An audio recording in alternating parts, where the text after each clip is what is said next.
Hello, whiskey folk. Hello, everybody. Welcome back. The vPubs are back again after a fantastic and relaxing summer break. How is everyone? How are you all? Over 100 of you waiting to get in tonight before the vPub doors were even open. Fantastic to see you all. Thank you. And thanks, of course, to everybody.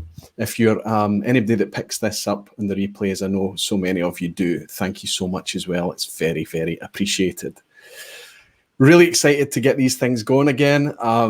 Using some new software. I'll have to just look at the comments and make sure that this is working okay. Not too sure about it. This is the first time trying it in anger. Had a couple of problems the other day with it, but it seems to be working okay now. So as long as you can hear me okay, I'm looking for anybody saying that the audio is going screwy again.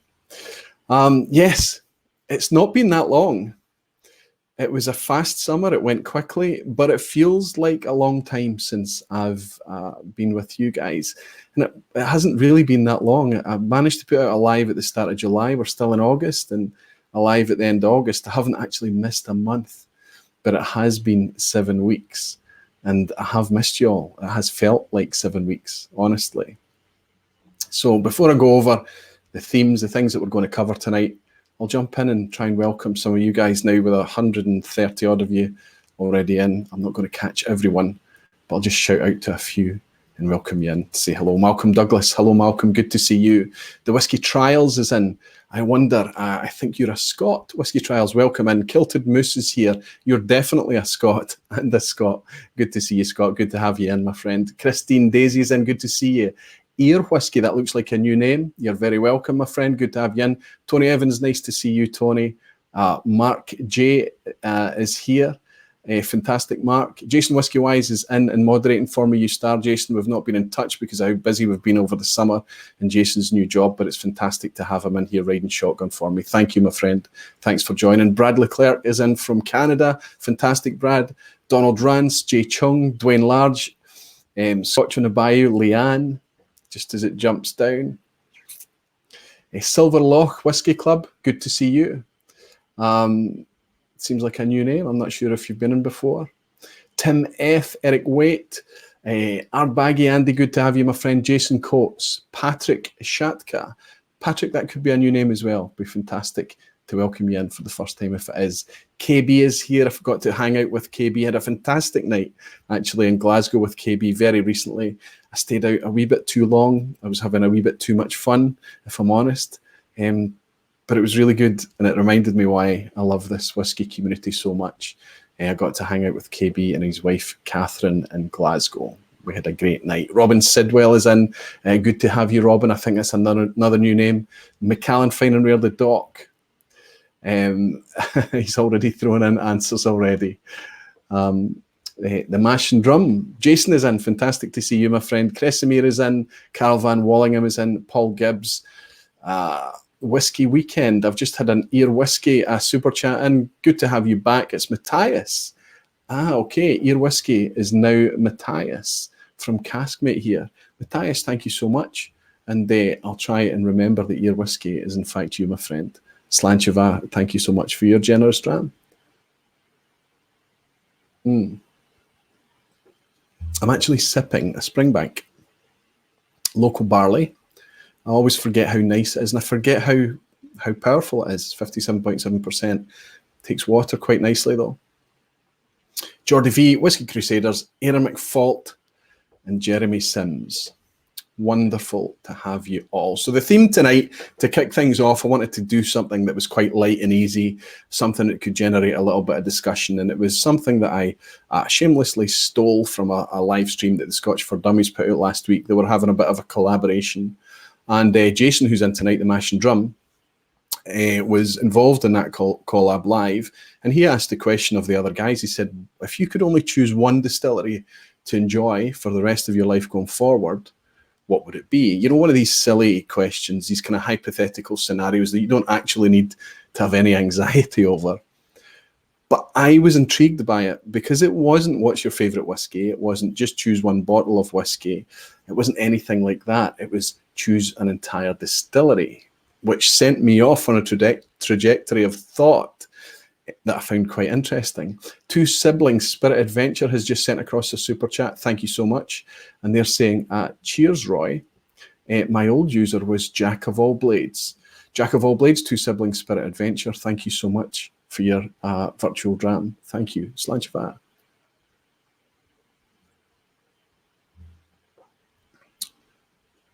So that got me thinking in a different way, because what we're talking about there is kind of not a specific expression.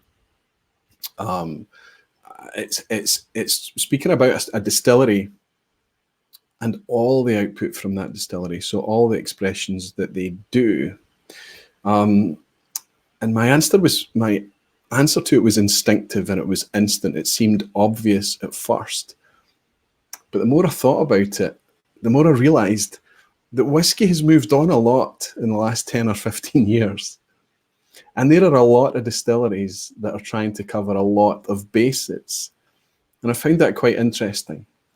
I'm not going to show my cards right now. There's no way I'm going to change my mind. You know, most of you have guessed already exactly the distillery I have in mind.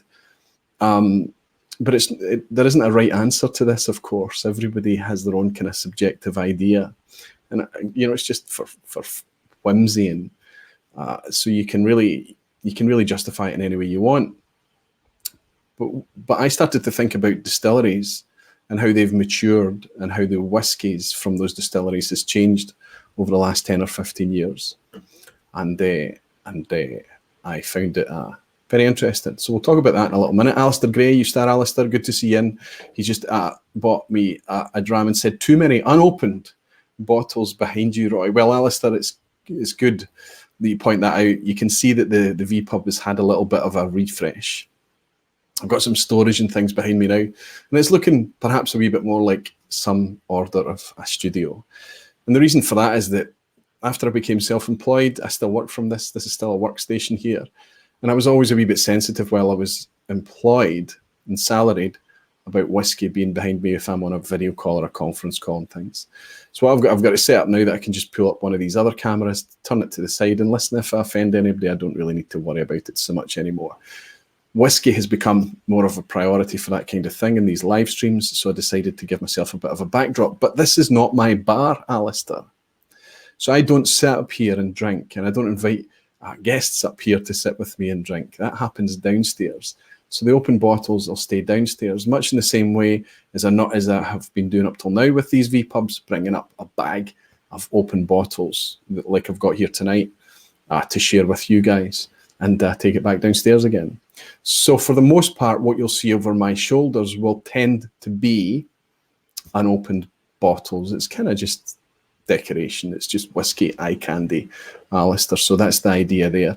Over my shoulder here, all of these bottles that you see here are bottles that have been gifted to me by members of the community. I've got bottles here from Jonathan Flowers, from Graham Young, from Gregor McQuee, from Whiskey Throttle Daniel, from Dwayne Large, up the top from Eric Waite, from my friend Bill over in California. That's a breaking and entering St. George's, California malt, and a Sia Scotch from Eric Waite up there.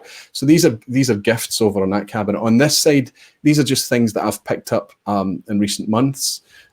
In Spain, I picked up this Springbank cask strength.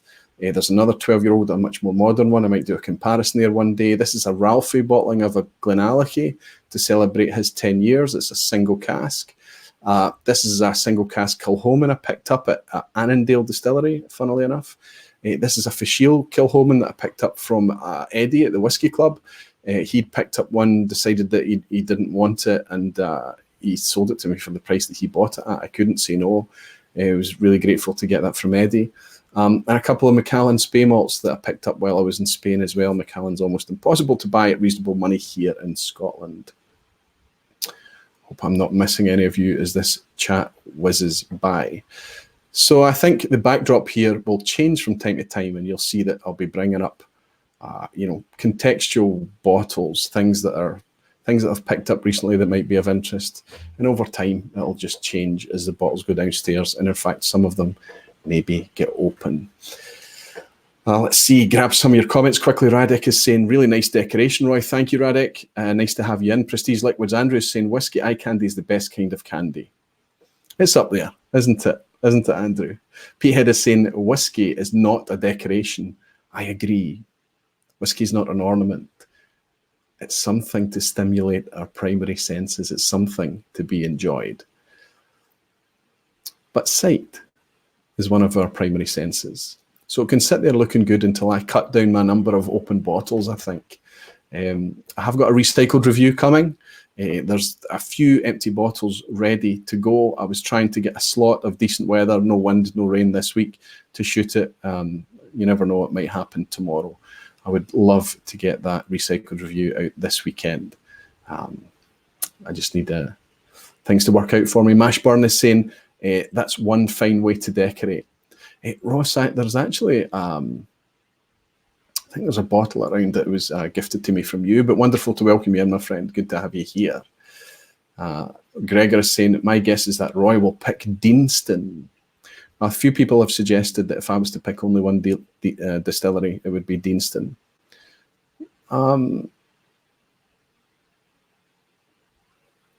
mean, it's a distillery that I enjoy, but perhaps, despite everything that they're doing with cask maturation, finishes, lots and lots of, let's say, short runs and limited editions, Deanston is still a little one-dimensional for it to be my only distillery. Chad Adams is saying, sipping at an 18 tonight and faster than normal. I can't read the comments flying by. I know it is going quite fast. Danny is here saying, welcome back, Roy. Good to have you in, Dan, and thank you very, very much. It has been a good summer, though. I think I spoke about this on the live stream I did with Vin last week. I did a live stream with Vin on his channel, and one of the topics that Vin wanted to talk about was the benefit of taking a break from these things and just kind of recharging the batteries and realizing why you do it and kind of thinking about the content and kind of sprucing it up a little bit. And I think you do that. I think it's nice to have perspective. It's nice to be away long enough to really miss it, to miss you guys. It really is.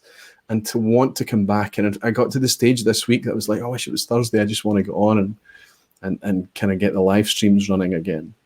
So it was good for that. And I recommend that anybody that does this, anybody that creates and does this kind of thing, takes a wee break now again and reconnects with other things that's going on in our lives. And when you miss it, you realize that you're enjoying it and that it's a good thing. So yes, my distillery that I chose because it's a distillery that never ceases to engage and never ceases to bring good quality product. It always brings a reasonable value, honestly, and because sometimes it can be difficult to come by, but it offers depth. And it's not kind of a recent thing. It's not like so I started to think about things like Benriach or Benromac. So you've got these distilleries up there in the Speyside area, and they are making lots of different styles of whiskey now, lots of different age statements, lots of different cask types, and lots of different distillate. They're having peated expressions, and they're doing it obviously in a different way, and they're trying to find ways to be unique and differentiate. But that's not traditionally their style. They're branching out. They're doing other things. They're doing new things. Whether you want to call that experimentation or innovation or just brand development or responding to consumer demand, whatever it may be, that's what they're doing. And good luck to them. I've found really, really lovely whiskey experiences enjoying whiskies from those distilleries and others doing similar things. Tomatin, for example, recently brought out in the last 10 years, I think, is Kuboken has arrived, their peated expression. So, you know, a lot of these distilleries are kind of dissolving that concept of regionality, you know, rich fruity space ciders and floral bright Highlanders with a bit of peat smoke about them and things, smoky peaty Islas. You know, that these things aren't necessarily true anymore, because we all have examples of things that don't fit in with regionality. And as the years go on, that's getting more and more dissolved. Whiskey Wims has just bought me a virtual dram and said it has to be Dalmore or Macallan Roy. I would say that to be fair to Dalmore and Macallan, they don't stray too far from their beaten path. They know what they do, and they strive to do it as best they possibly can. You're not going to see a peated Dalmore. You're not going to see an exclusively port pipe Macallan. So no, I mean, I know that it's tongue in cheek, Stuart, but it's obviously not going to be those guys. Yes, Macallan is fine whiskey. I don't really get on with a lot of Dalmores, but neither of those are really kind of within reach financially either. Cheers, Stuart. Thank you very much. Nigel Slynn has just dropped in saying, hi, everyone. Hi, Aquaviti. Good to have you in, Nigel. So many of you, and wonderful. So my thoughts are that it has to be a distillery that offers you a bit of depth, a bit of range, a bit of engagement, something to keep you coming back. A distillery that perhaps embraces the idea that whiskey changes year to year. You know, they let their batches drift a wee bit. It just is what it is. With an eye on quality. And they perhaps have values beyond the product that goes in a bottle, responsibility towards their corporate duties, their community and things like that. But also a distillery that, despite bringing different ranges and different products, still can imprint their own identity on them all. Should be fairly obvious already, yeah. But I want to hear from you guys. What kind of distilleries are exciting you? For example, Dwayne Large mentioned in a comment on social media earlier, he was talking about his experiences that he's had at Ardbeg, which makes it very, very easy for him, and how much passion he has for Ardbeg makes it easy for him to choose that distillery. And probably, I can imagine with Dwayne, it's difficult for him to imagine a future enjoying whiskey and not having Ardbeg as part of that journey. I think that's what the issue's there. Another couple of things that I want to cover tonight. Something else that came up in that live stream with the Scotch 4 Dummies last week was the concept of whiskey tube. And it only takes 1 or 2 minutes to talk about that, but I'll speak about the whiskey tube thing a wee bit later. I think it's quite interesting. Whiskey tube continues to grow, continues to become a bigger animal year by year. And the other thing is this whiskey here. And I say whiskey, I want to put my fingers up in inverted commas, because nowhere on this bottle does it say whiskey. There's a tag that says heavily peated malt.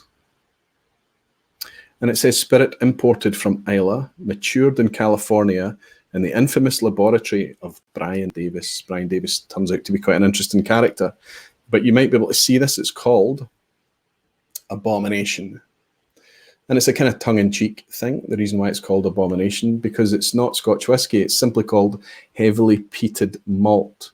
It's part of the Lost Spirits range. And this is called, actually, it's written up the side here, the Sayers of the Law. There's another one, something about a puma or something, named after a book, a famous novel. It's dropped out my head. If I grab the message that was sent through earlier by a Whiskey Jedi on Instagram, I'll be able to tell you what the name of the book is. But Whiskey Jedi was able to fill in a lot of blanks for me over this. I was researching this today. This is a bottle that was bought and gifted to me by my friend Bill in California. He brought it over. Obviously, these guys were in Silicon Valley. They're now in LA.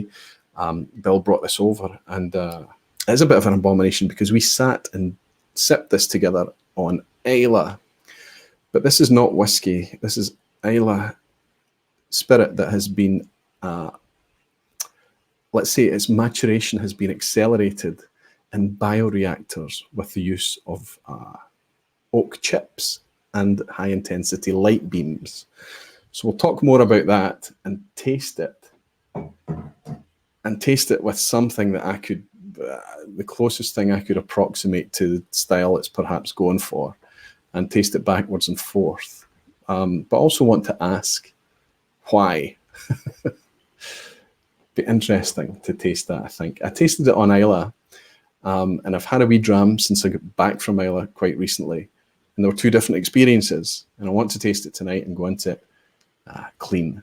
Jamie Brown is saying, Aaron, Aquavite, great at everything, and go that step beyond for me. Incredible quality, spirit, great age statements, brilliant cask finish, even their NAS like Bothy are brilliant. I absolutely agree with you, Jamie. I think Aaron are coming into their own now, really coming of age.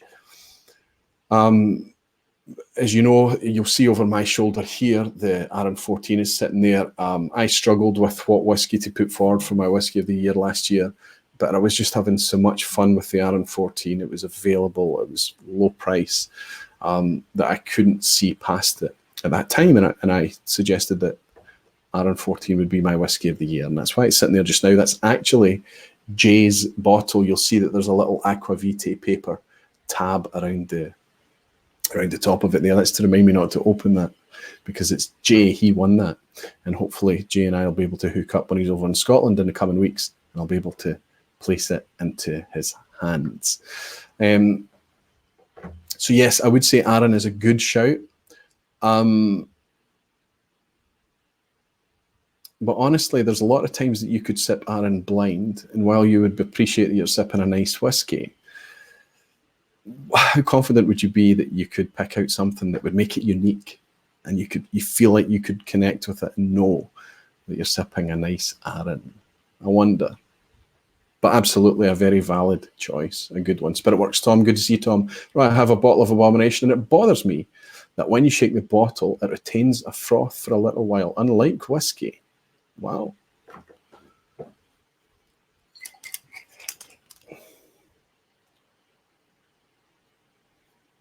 That is fairly bubbly. See how long that stays there.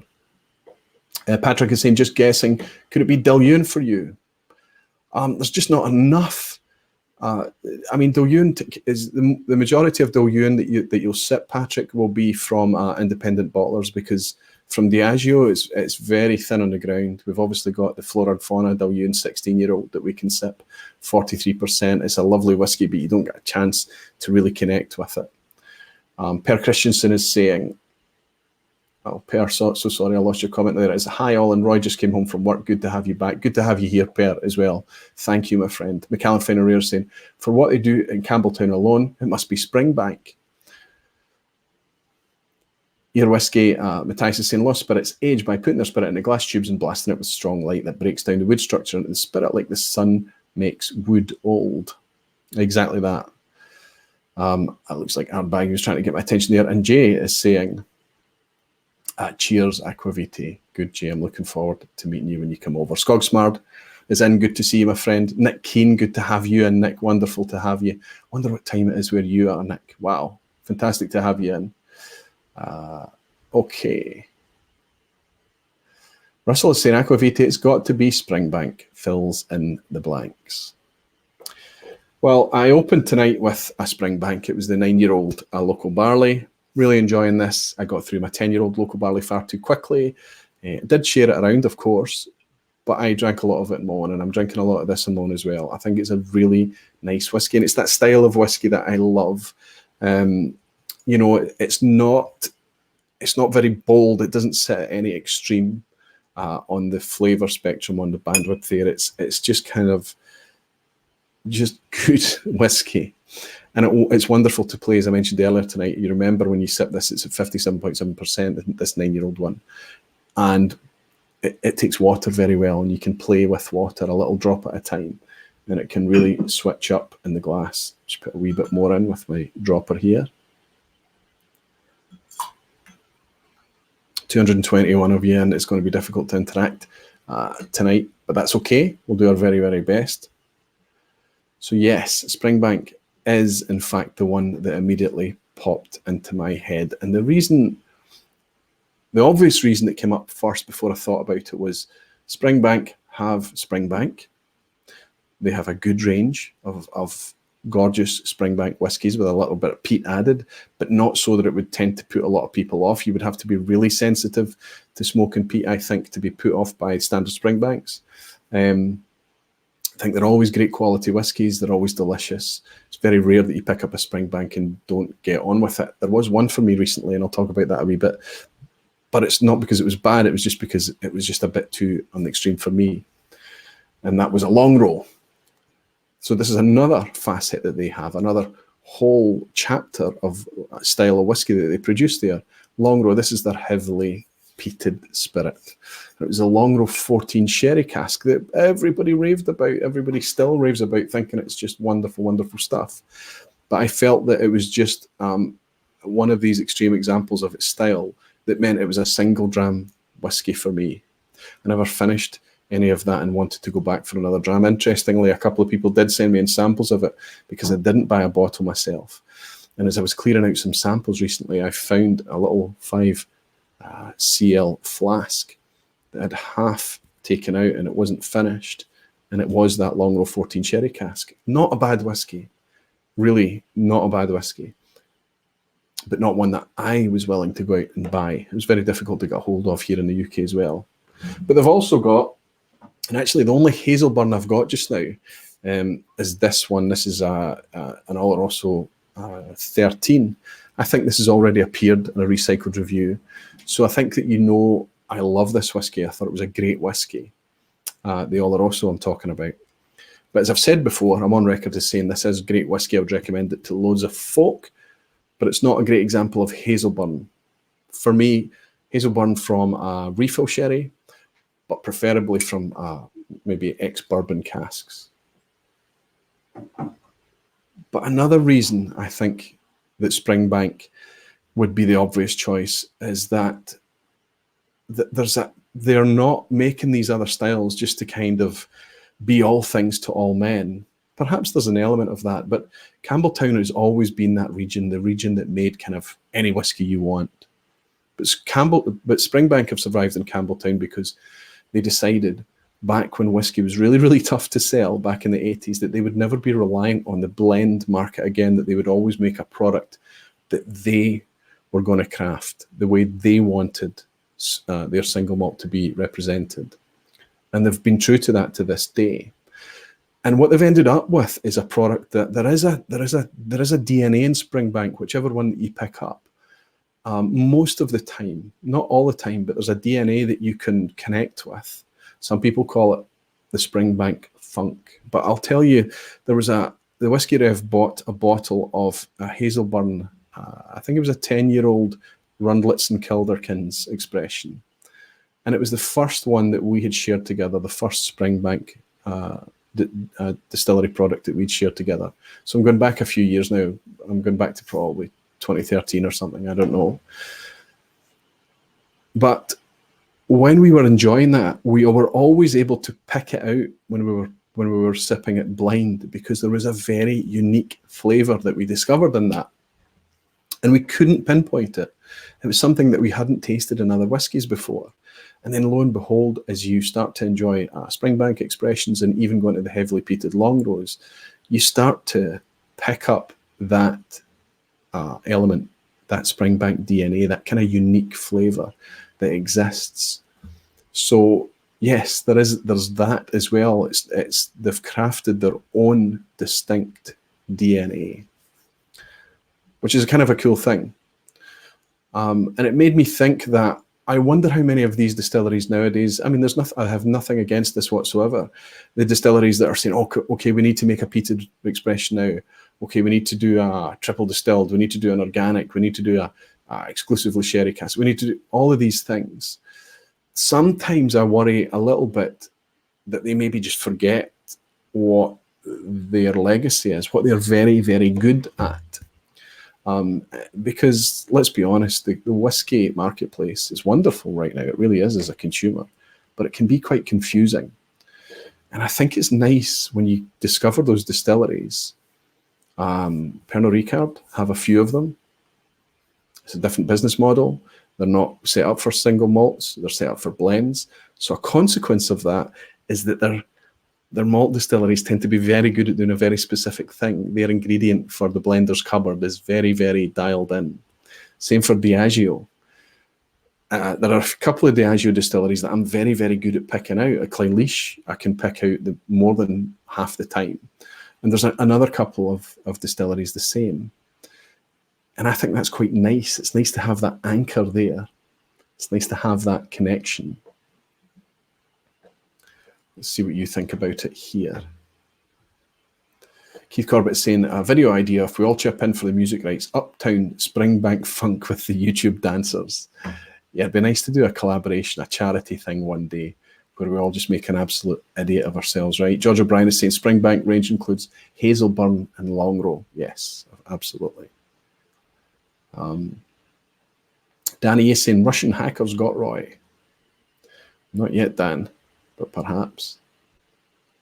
Ebhead is saying, is sent me a little emoji and a virtual dram. Thank you so much, Rolf. You're a generous man. I'm looking forward to seeing you in a few weeks' time. Cheers, Rolf.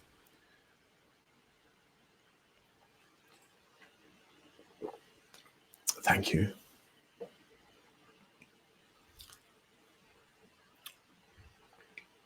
Trying to catch any opinions that you guys have on this.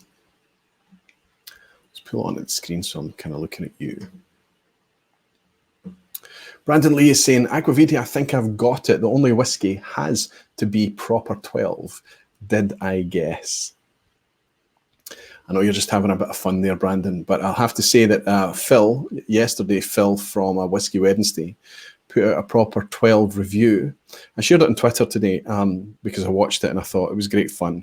You know, Phil works in retail. He works in a whiskey shop. But I've always trusted his opinion, that it's not the opinion of his employer or anything. When you hear Phil talking about whiskey, you just know that he's talking about whiskey from Phil's perspective, in my experience. And that's exactly what happened with his Proper 12 review today. Very tongue-in-cheek. He had a lot of fun with it. You should go and watch it because he does have a bit of fun.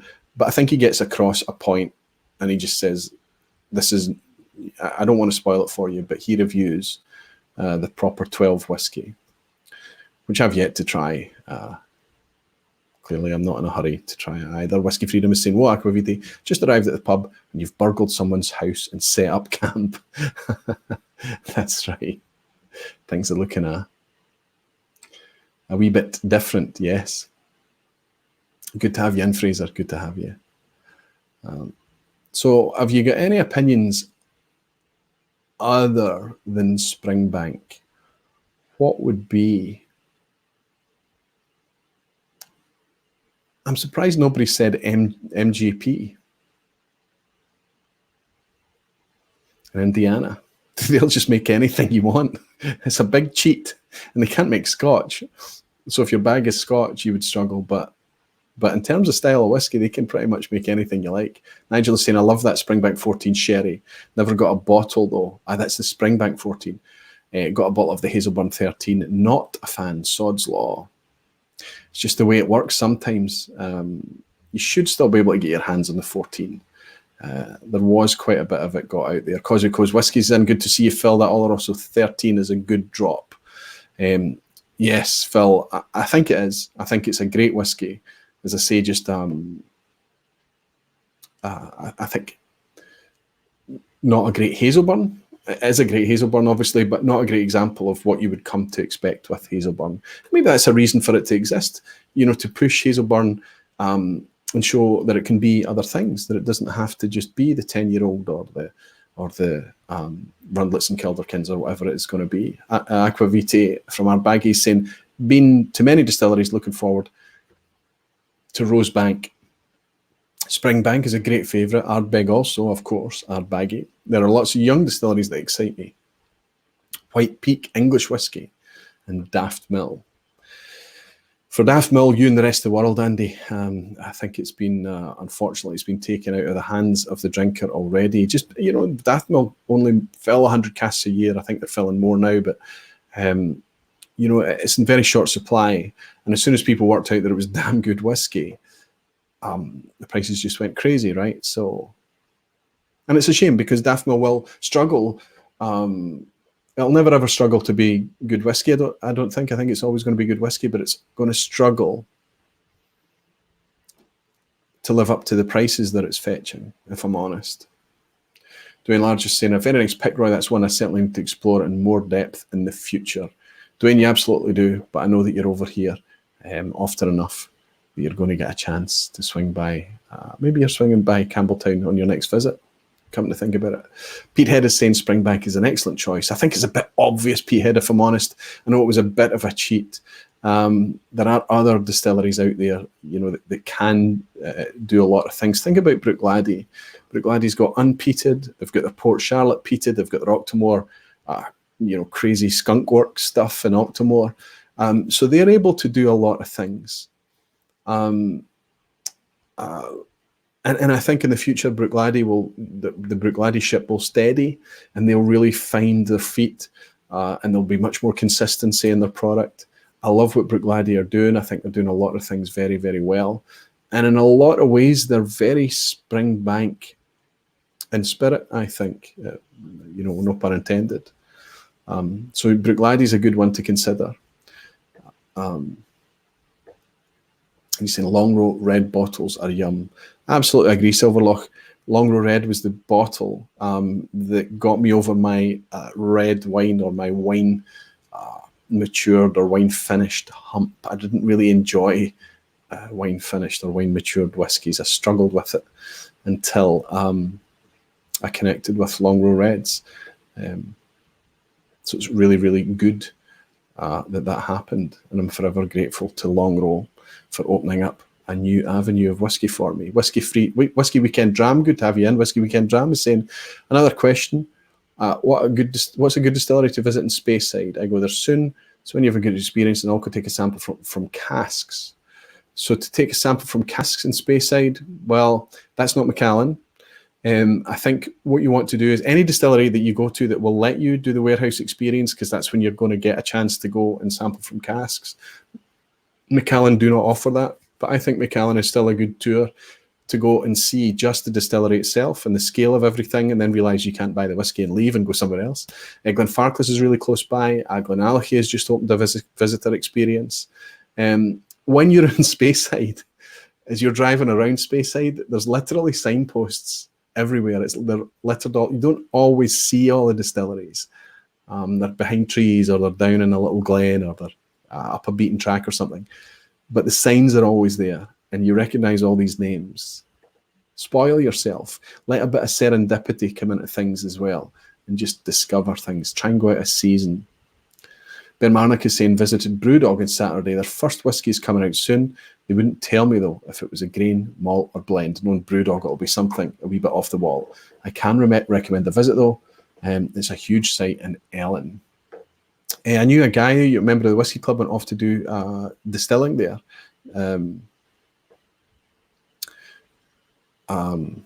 Greg Benson. I wonder if he's still there. The Rookie, wine and whiskey enthusiast. Good to have you in, the Rookie. Saying my suggestion is Westland in Seattle. They have even started distilling for others. Now, Westland, that's interesting because I got a triple pack from Christine. Was it Christine that sent me that? She sent a Westland American malt, the sherry cask, and the peated in little 20cl bottles.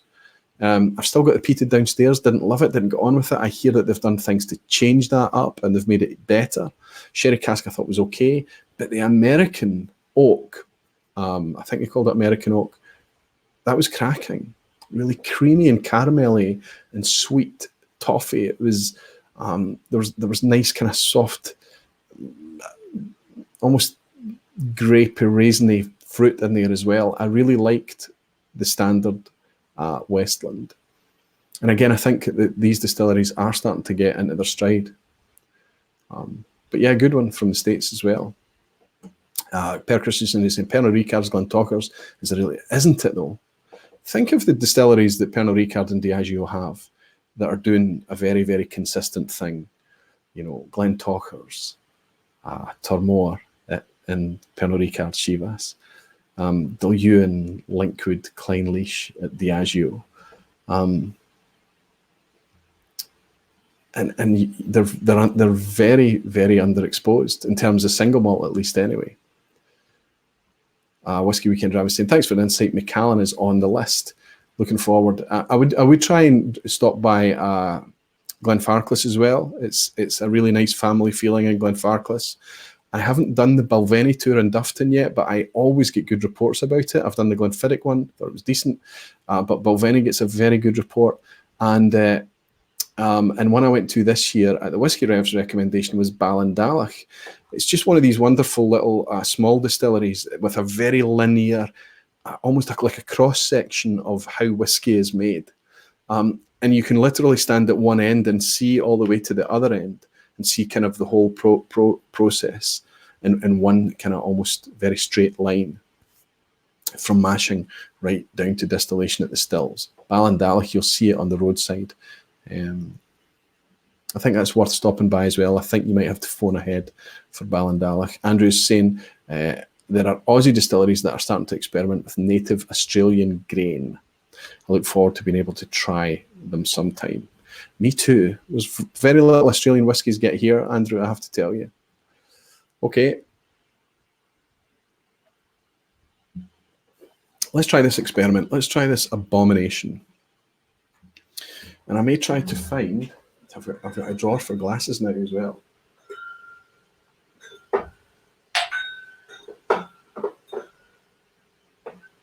Yeah, I've found 2 clear glasses here. I don't think it's going to work though, because the whiskey that I'm going to try it up against is I felt it could be quite similar. But to kind of test what I've been talking about, but also kind of to test this. And just kind of discuss what it is actually.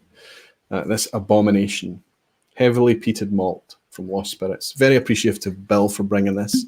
It's very interesting to try these things. But you can see the colour is very, very dark. And it says on the label, it's a lot of Scotch distilleries don't say this, but it says that there's no colouring or flavouring additives and it's non-chill filtered. And it puts that on the label. It doesn't try to be something that it's not. It doesn't say whiskey or anything. And by calling it an Abomination, you know, tongue-in-cheek like that, they are being very upfront and honest about what it is. I would like there to be a wee bit more information. Perhaps this was once in a tube or a box, I'm not sure. But it was gifted to me just as is, just with this little tag around the neck. The website could say a wee bit more about it as well. But as I say, I did get a message from Whiskey Jedi because I was able to discover that this was young, let's say less than 3-year-old Islay malt. So it's quite easy for us to work out what distillery or distilleries that's likely to be from. And I was able to work out that what they were doing is using, I think, what's the wording that they use about Riesling? Late Harvest Riesling seasoned American oak staves. Now, what I was able to discover, and that was confirmed by Whiskey Jedi, is that, you know, Riesling doesn't really get put in oak. It's made in stainless steel vats, tanks. So I think what they're doing is they're taking these oak staves or these oak chips and soaking them in Riesling. And then they're using that to mature the spirit. And I've actually got a photo here. I'll show you how this happens. So the idea is that they take these chips, and they've got these glass tubes, and the spirit and the chips are in these glass tubes, and it's penetrated with high intensity light that is, I think it was Matthias that was saying earlier in the chat, it breaks down the wood. So what they're trying to actually do is rapidly age a whiskey and try and fathom a whiskey that acts and presents like a 15-year-old, but it's actually only been aged in these bioreactors, they call them, for 6 days. And I'll show you a picture of these things here, and I'm going to try my best. I should have brought this up here and tried to do a screen share. I don't actually know if I can still do that for you to see it a bit better. I'll try this for now. Yeah, this isn't going to work too well, is it? Let me pull up the camera and see if you can see. I don't know if you can see that, but that's Brian Davis himself.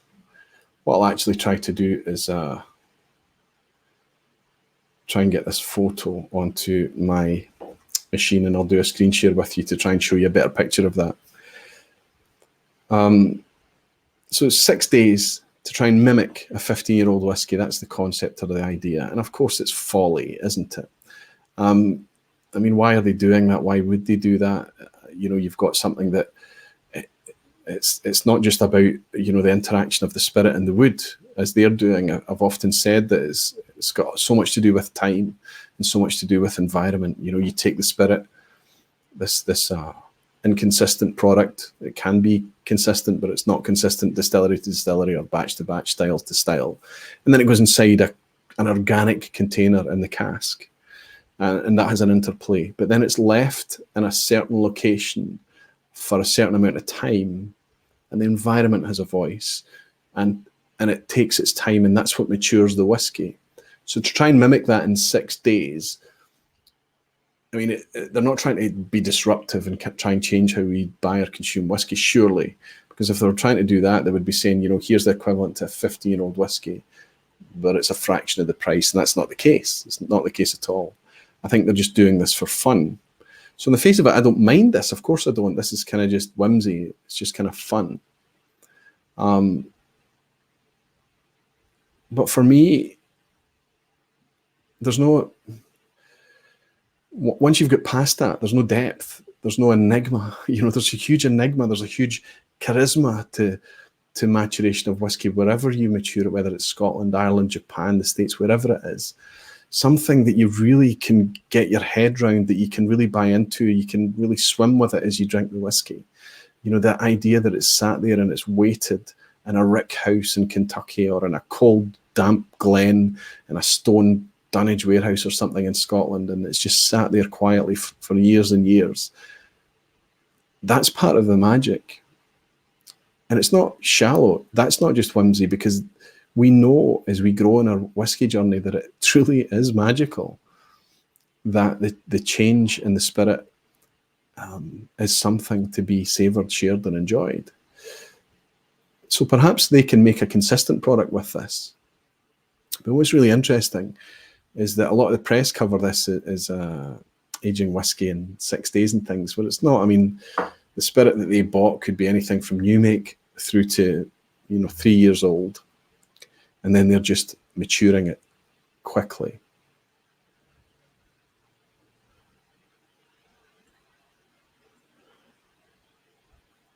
Now, this is heavily peated. It says so on the label. It's Islay malt.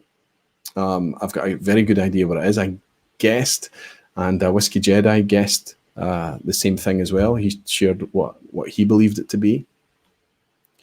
It's one of the northeast distilleries on Islay that produces a lot. And there's lots on the palate that smells like, I just get a smell there. It smells like roasted oranges. It's like barbecued oranges or burnt. There's a little acrid note. It's actually a bit savoury. It's like a bacon. No, searching for that orange thing again. Simon Ray is saying, good to see you, Simon. He's saying it's like designer babies, theoretically possible, but not particularly desirable. And that went through, it did go through my head, that kind of thing, that you can try and craft something almost like instantly. But already I have to say that, and this is one of the problems that I have with this, and I really do have a problem with it. You could put this in front of in a lineup with other Islay whiskey, because it is an Islay malt, let's face it. But you could put this in, let's say, a mature lineup of 8, 10, 12-year-old Islay whiskies, blind. And people are not going to necessarily pick this out as being a ringer, as being, you know, a stand-in, or trying to be something that it's not. And that's the problem that I have with it. You know, people, you know, when they're on their whiskey journey, they're often a bit reserved about jumping in and talking about what they taste in whiskey, what they're experiencing, how it's making them feel, because they don't want to be made to feel silly, or they don't want to be made to seem ignorant. Or just go with it. Just honestly, just try and connect. I mean, don't invent stuff that's not there, and understand that sometimes when you find a taste or a flavor, you've maybe had the thought first and put it inside the drink because of what you're expecting first. But don't worry about it. Let yourself go with it. Relax and try and just enjoy, and don't care about what people think about what you're tasting, because what you're tasting and what you're smelling is utterly valid.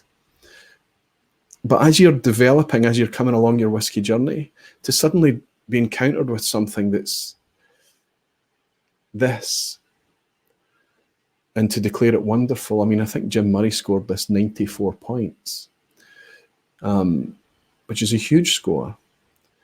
To declare this wonderful, and then to discover that it is what it is, you would kind of feel a bit sheepish, I think. Which is why this will never appear in an Aqua Vitae blind challenge, because it would be put there as if I was trying to catch out a reviewer, and that's not what I try to do with those. It's always very much putting the whiskies on test. But I would be happy to put this on test, just sitting around the table together and pouring it blind for some people. It'd be nice to get the reaction. There is a slight acrid note. It's not a bad thing. That I get it on Ardbeg sometimes. I get a kind of ashen char type lick to the peat. Gordon Dundas is saying, show us the legs. It's actually very oily. It's but I mean, we're talking about a decent quality Islay spirit here. But let's give this Glencairn a wee roll on its side. And I'll give you some leg action, Gordon. I need to pull up the camera and see if you can see it. Not so, maybe a little bit. It's quite an oily thing. I'm going to go in for a wee taste. Now I'm not smelling past the savoury bacon thing. Searching for that citrus I had earlier.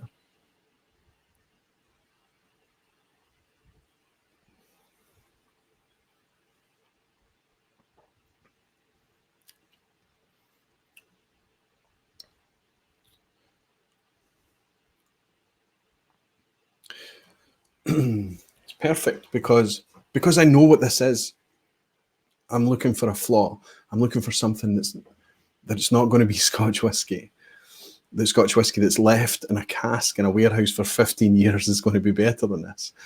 And I have to say, there's a disconnect. There is a disconnect there. It's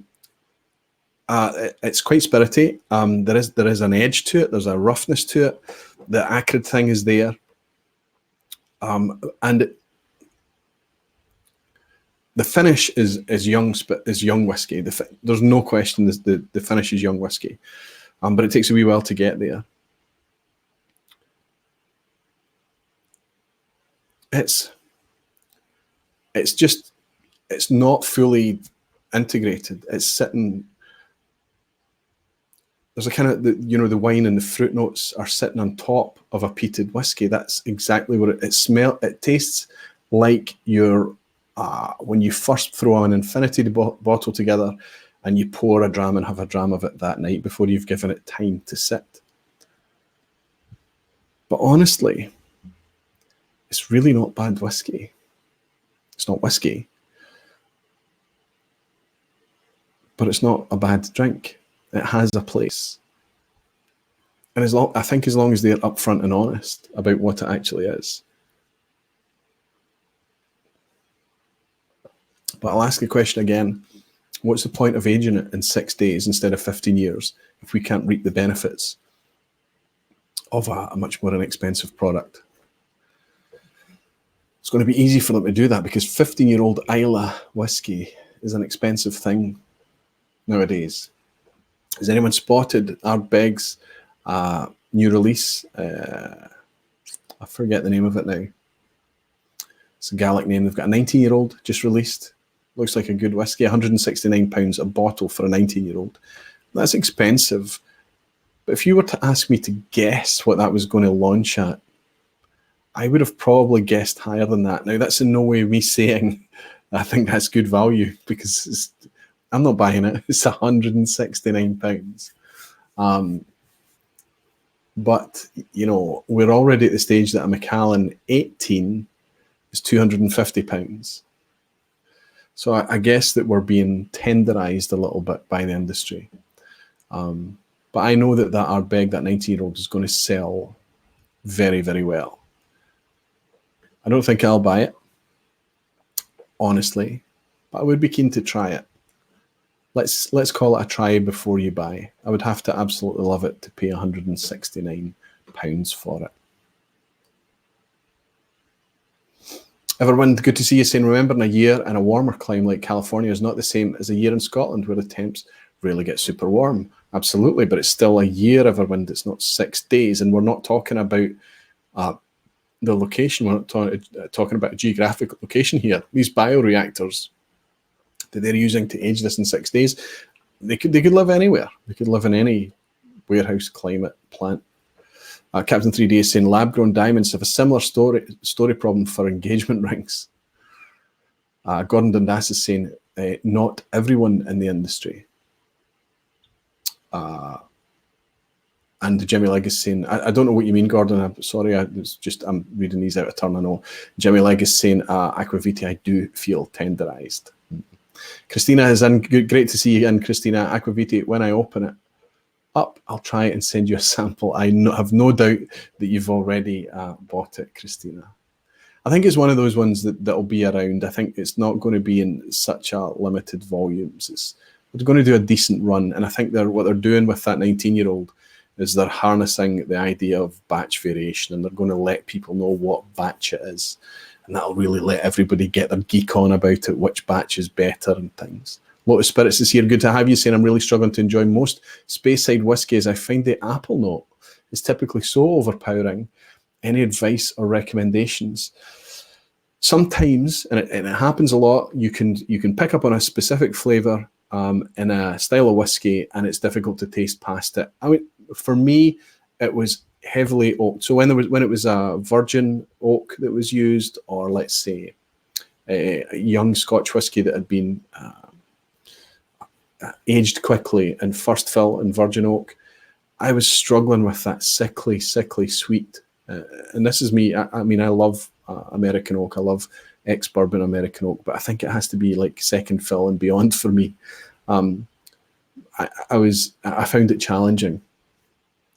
But now I'm kind of less troubled by it. And I think what did that for me was enjoying bourbon, because the oak is very forward in a lot of bourbons, and it makes you realize that you know when you start to sip a lot of bourbons and you start to pick up a lot of subtleties and flavors beyond that oak, when you go back to the scotches that were bothering you, it's dialed down a wee bit, or you're able to kind of cancel out, much the same as you can start to cancel out peat and smoke and taste beyond that, or you know, various other styles of whiskey and spirits. Perseverance. I mean, it would be a shame if you're struggling with Speyside whiskies, because the gamut of whiskies from Speyside is pretty big. Somebody's helping me out with the Ardbeg name there. Yeah, Trevan, I think it is. So I'm not sure how to pronounce that. I would say Trevan. Jimmy Jazz, I'm looking for it here in the US. Ardbeg Trevan. The mash and drum, he's summed up the feeling of a lot of people. I want that Ardbeg, price be damned, lol. I'm always worried about, yeah, I mean, it's, like I said earlier, try before I buy. Colourless Blue Things is saying, I'm just back from Edinburgh. I spotted a 22-year-old Ardbeg in the whiskey rooms. I wonder how much it was a dram. I'm sorry that I missed you this visit, Colourless Blue Things. Be good if you let me know if you're interested in hooking up at some point. I can't promise.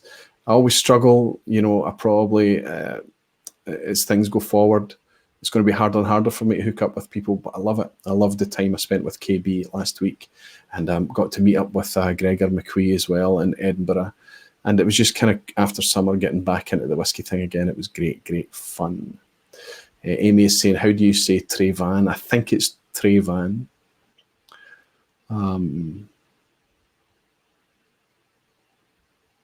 Fairly sure, Amy. But if somebody corrects me on that, I'll share it with you all. Jez is in. Jez, good to see you. Jimmy, Jess and Abhead are coming to London for Glen Scotia event with the London Whisky Club on the 11th of September. Thank you for connecting the community. Wonderful, wonderful, wonderful. I am actually in London on the 8th, 9th and 10th. I'm at Excel Centre in London. I don't think I'm going to be able to stay on till the 11th, unfortunately, Jez. But that sounds great. I mean, Jimmy Jazz being there as well, Rolf coming over from Norway as well. That's amazing that you guys are getting together. And I know you boys at the London Whisky Club will be able to look after them very, very well. So what I want to do with this, and I thought I could sip it alongside a Springbank. This is using Riesling wine chips, right? It is a bit winey, yes. But this is a bit winey too. This is Long Row 11 Pinot Noir. And I like it a lot. I really like it a lot. It's not Islay whiskey, it's Campbellton, but it is heavily peated. And it might be different peat from Islay whiskey, but that wine maturation, and I think that for the Pinot Noir 11-year-old, I think is it a full maturation? Matured for 8 years in bourbon barrels, followed by 3 years in refill Pinot Noir barriques. So it's only 3 years, but it's quite a bit paler, so I can't really do a blind comparison. Oh, wow. So the fruit on this is just... It's not sat in the glass for very long.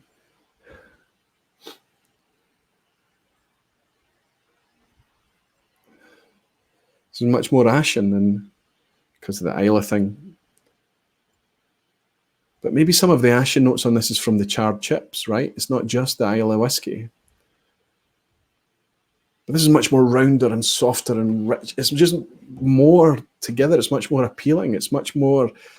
Now, I would love to think if you just gave me these two glasses blind and asked me to choose my favourite, I think it would be quite obvious. But this is going to trip up a lot of people. It's going to make a lot of people stop and stare.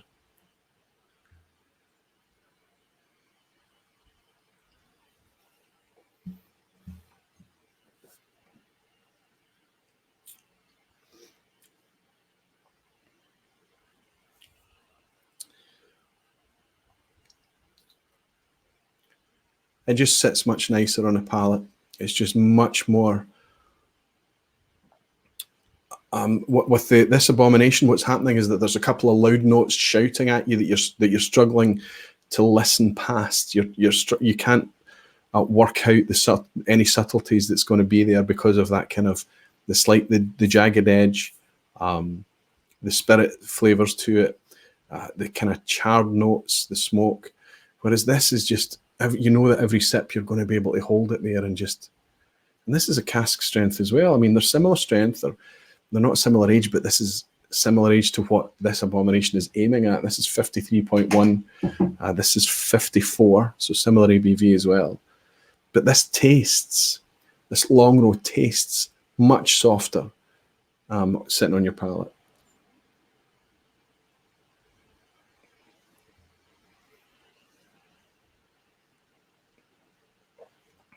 Absolutely. So this has got warmth, the Long Row, and this has heat. And there is a difference there. There is a difference between those two things. Whiskey Untitled is in. Good to have you. That must be Charles. Is it Charles saying liking the new set? Thank you very much, Charles. Took some inspiration from you, perhaps. I don't have quite the same shelving. But I decided I needed to put some kind of whiskey-themed things in the backdrop behind me. Gordon Dundas is saying wine cask used to be an issue for me too. Quite polarising, but Archie changed my view. You know what? There's a lot of people at Whisky Club this week. Kilted Moose Scott was at the Whisky Club with me this week as well. It's superb to have him along. Sebi, the alchemist, as well, managed to get along to the Whisky Club as well. And we were talking about this wine cask thing. And Scott is in the same position as me, that it's still challenging in some whiskies, but we've got beyond it and we enjoy it. Spiritworks Thomas saying, Roy, can you do a shout out to find out who's going to the Midland Whisky Festival on the 14th, please? Absolutely, the Midland Whisky Festival on the 14th of September. Listen, if anybody is going, I think Vin can't go. Vin from No Nonsense Whisky, it's one of his local festivals. He would normally be there, but he's not going to make it. But Spiritworks Tom, he's in Lichfield. If any of you guys, if any of the whiskey folk, any of the barflies out there are going to make it along to the Midlands Whisky Festival, get in touch with Spiritworks. Tom, you'll get a hold of him on Instagram. Tom, if you want to put in how people want to contact you or whatever, or hook up with you at that festival, it'd be great to get a kind of community thing going on there. Leanne is here, Scotch the Bayou. Great to have you, Leanne. She's saying, have to run. Dogs are almost out of chow, so off to the store for the pups. Slant you all. So glad you're back, Aquavita. I'm looking forward, Leanne, to seeing you in Texas and then shortly after in Scotland as well. Scotch Smart is saying, what is the oldest whiskey years aged you've come across? Tasted or come across? I mean, I'm into the 50s in terms of tasting, 50-year-old. But there are kind of 72, 75-year-old matured whiskies. The oldest whiskey that I've tried that isn't matured, but it's the oldest whiskey, is a 1905 bottling, a blended malt called Hoy's Blended Malt. And it was bottled in 1905. And Angus MacReald poured that at the Old and Rare Festival in Glasgow.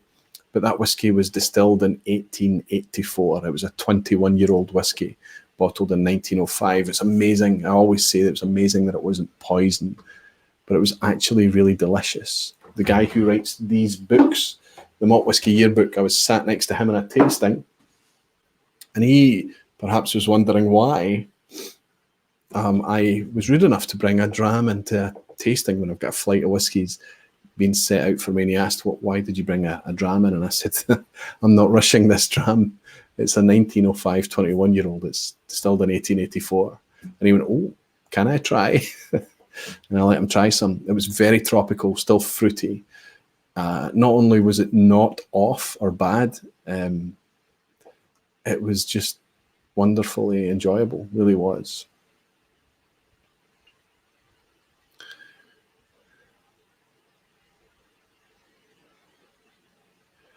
Let's catch up with these comments. Carlos Blue Things is saying, would have been great to meet Roy. Didn't know how to contact you during your break, though. Well, if anybody's trying to contact me, I'll try this new software that I'm using. Here's my email going to pop up on screen just now. And just at this point, actually, I need to say thank you to everybody for your patience over the summer break, because I had a serious break. And there were a lot of emails, a lot of direct messages coming in that I just didn't respond to. When I was on holiday, when I was actually on holiday with the family this year, I wasn't taking the phone out. I was just going through and trying to skim off the most important messages and work emails and things like that. And I was kind of leaving. I really did have as much of a disconnect as I could have.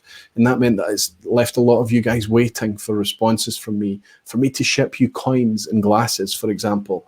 You've had to wait a long time. I'm fully up to date with, I think, everything now.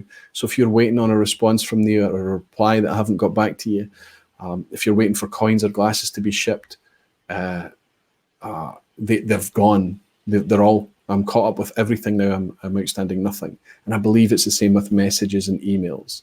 But if you're still waiting on something and you haven't heard from me, please ping me a reminder. It's just because of the sheer quantity that I had to kind of catch up with.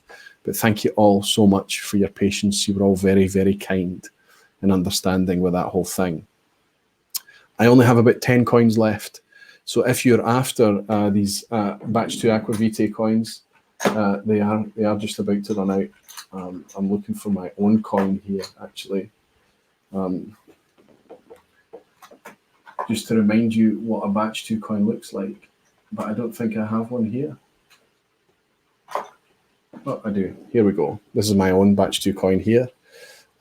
This is a batch 2 coin, and I only have about 10 of these left. Thank you all so much for everybody that's purchased a coin to help support the channel. You all seem to like them. I get lots of really nice feedback. Already lots of people asking about batch 3. I think it would make sense for me to try and arrange a delivery of batch 3 out in October, and maybe I could collect it when I'm over there in the States and bring it home and save some shipping costs, because they're heavy, they're very expensive to get shipped. But yeah, there's about 10 left. So if you're after batch 2 coin, don't hang around. And of course, over my shoulder here, you'll see I've got plenty of Glencairn glasses for now.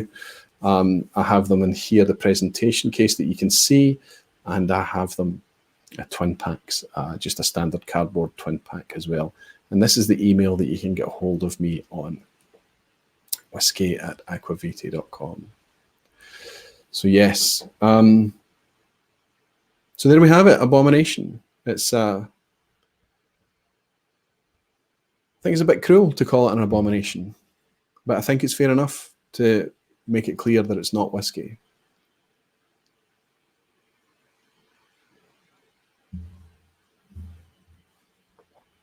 I will have fun with that. The flavour profile of this, that dry, ashen, charred note, there is a sweetness there as well. It's not a fruit, it's that dry ashenness is going to make a lot of people quite happy, I think. I think genuinely they're going to quite enjoy this. And as long as they can come at it with the understanding that they're not drinking a spirit that's been aged in oak for a long time, and understand what they're getting into, I think fair enough. I just prefer I think we would all prefer that aged character. I think I missed a super chat. Maybe I missed a couple. Two Sibling Spirit Adventure. I do apologise. Barrel, an indie bottler in the US, is releasing the first distilled vatted malt. What are your thoughts on the emerging malt whiskey releases in the US? It's boom time. There's so many of them coming. It's really difficult to catch up or keep up. I was going through a list of American malt distilleries today for the quiz, actually.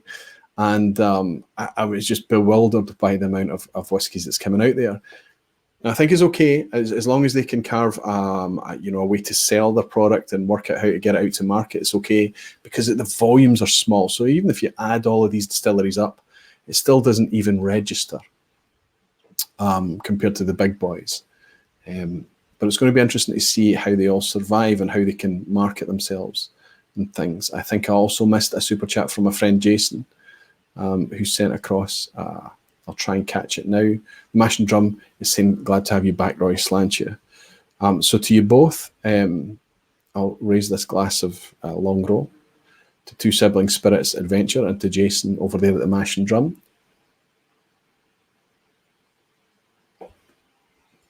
Thank you both so much.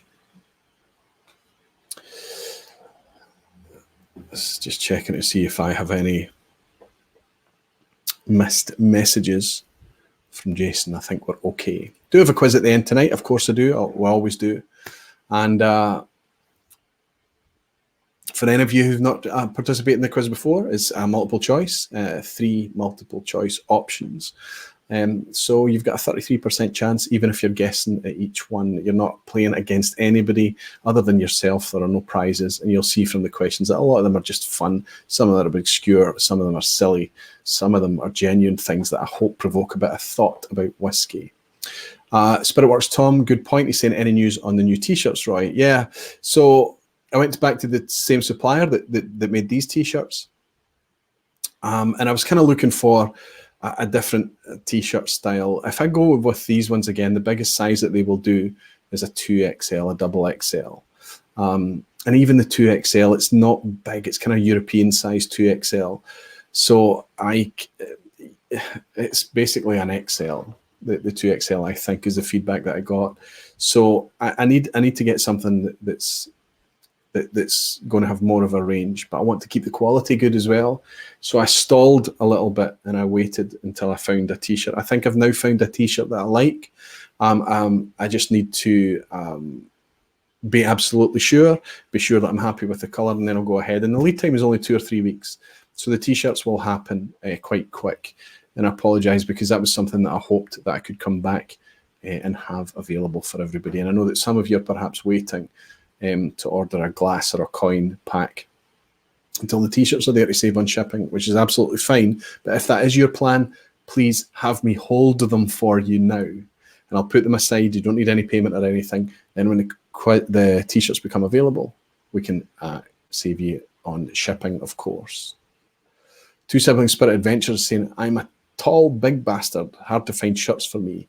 Need 4XLT. Okay, so that's 4 quadruple XL and tall. Yeah, I can imagine it might be tricky. Do my best, but I'm not always confident. And this is kind of a realm that I'm not much of an expert in. You're always hoping for some guidance from somebody else. Jason Whiskey-Wise is saying, do you have any of your current t-shirts left? Only small and women's. That's all I have left. I have some women's. And Christina's Apollo has discovered that Ardbeg is, yes, pronounced Trevan or Trevan, I thought it would be. Jason Coates is saying, I'm a 6 foot, 75 kilo American and barely fit into European XLs. Yeah, I think your scaling is off over there. There is definitely a difference. And I noticed that there's a sports store in Spain that we go to, and I'm a medium. But now I'm going to go to the Spanish sports store. I'm an XL. So that's really going to be completely different from you guys out there, Jason, as well. So just quickly before I go on to the quiz, I want to talk about a couple of things. I want to mention that the Dram It Forward relay, Dramshare relay pack is making its way out there. I think it was sent to Jason Coates first, if my memory serves me right. And it's been sent around a few different people. I think recently it was just sent between Jay Chung and Jimmy Jazz. So it's very much been shared in this community. And it's kind of traveling with a passport. And each time that the dram bottles are emptied and refilled and the new sticker is put on, I've provided the passport and the stickers and things in the pack. And when it gets to its last set of stickers, I'm hoping that the person who receives it is going to ship it back to me and I can share it with all of you, where this dram share pack and how it is traveled. And if it's, Jason is saying correct, fantastic. And if it's successful, I'd like to continue doing that. I had a message back from Christine who suggested that lots of people are starting to break down these barriers of that once they've made a connection, got to know each other on here, maybe they've met up, maybe they've contacted their indirect message with each other or email, whatever it may be, that they've started to realize that they can get a lot of whiskey sharing done. I think that that's a very good thing, and I would like to encourage it going forward. So yes, I'm looking forward to working out where that is now, where it's going, how many stops it's got to make before it gets back here. I'm in no hurry for it, no pressure, but I think it would be good fun to get it, to share it with everybody and kind of start something off, maybe do 2, 3, 4 packs and send them all out at the same time. Jimmy Jazz said I was going to start adding pages. Get it back to me first, Jimmy. Make sure that the last person that goes to get it back to me first. I don't mind you adding pages if there's notes and things that's got to be added in there, a bit of a diary and things. But when I share it, I just want to give a quick, brief overview of its journey and try and encourage other people to start their own little dram relay packs as well. Two Sibling Spirit Adventures saying some of the best enabling whiskey sharing in the US is from the Whiskey Tribe meetups. I don't doubt that for a second. Really looking forward to getting over there in October again. Last August when I was over there, the sharing that went on with whiskey was off the scale. It was wonderful. Mark J saying an awesome idea. Yeah, if it works, Mark, it would be great to keep it going. And also wanted to talk about the Whiskey Tube thing. So we've kind of started to refer to ourselves as whiskey tubers or the Whiskey Tube thing, and it's just become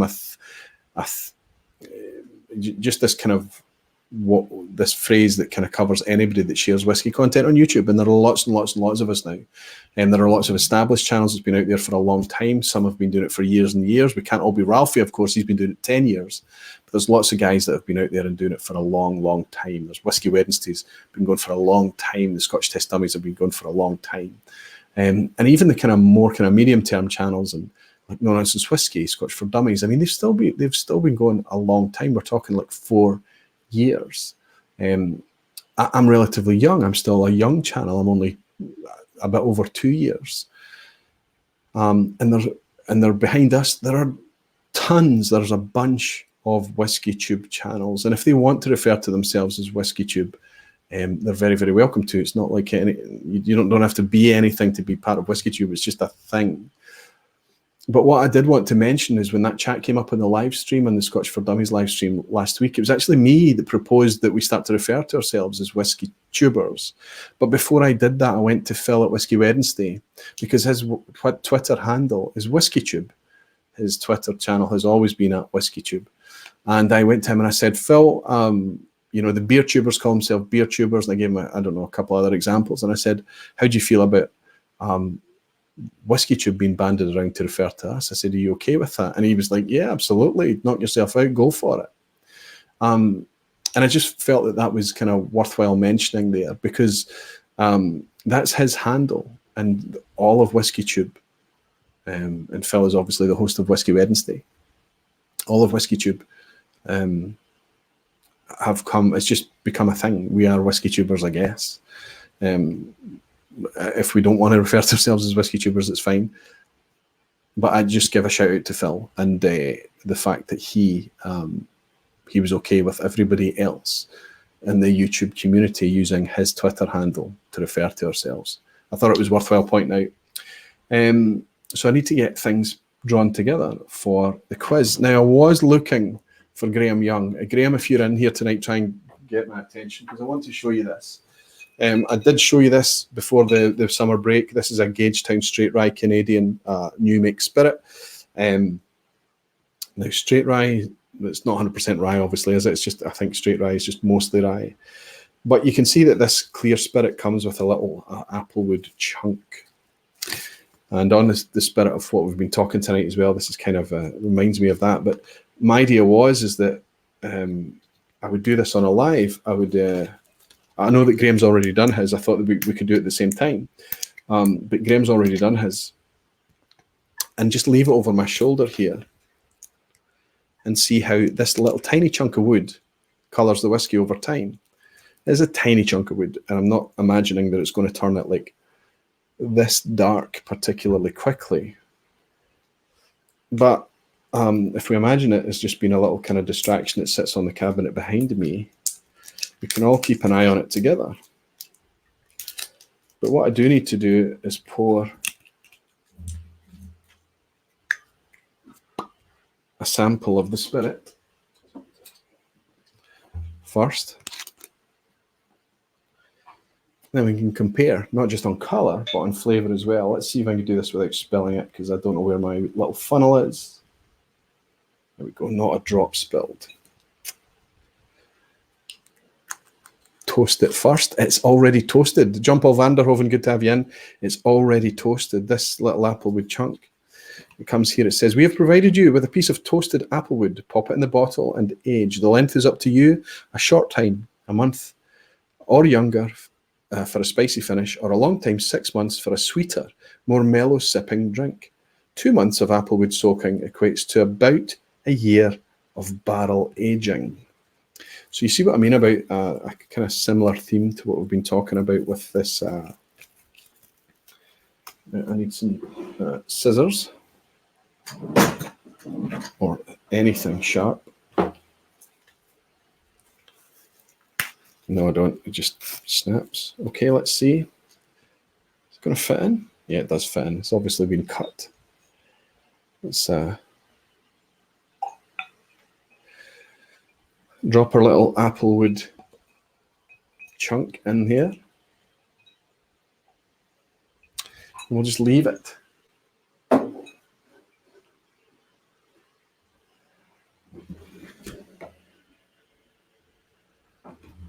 And Jason Whiskey-Wise is asking if I'm taking samples every 5 days or so. I hadn't thought about it, Jason, but it's an idea. What I need to do is get this quiz underway. I'm going to take a little sip of this. Wow, that's just lots of fruit. Very, very fruity, very... lots of green fruit, green apples, and